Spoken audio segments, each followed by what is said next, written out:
Skalėja nedidelis kurortinis miestelis pietų Italijoje, Kalabrijos regione, kur smaragdinė Tirėnų jūra skalauja akmenukais nusėtus paplūdimius.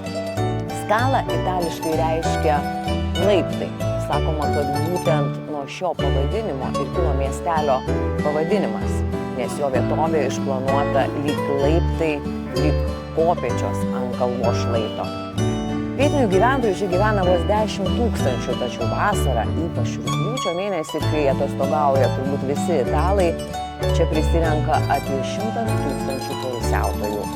Kastelo Normano di Skalėja, Normanų pilies liekanos ant kalvos virš miestelio primena apie tai, kad miestelis buvo statytas kaip gynybinė vietovė.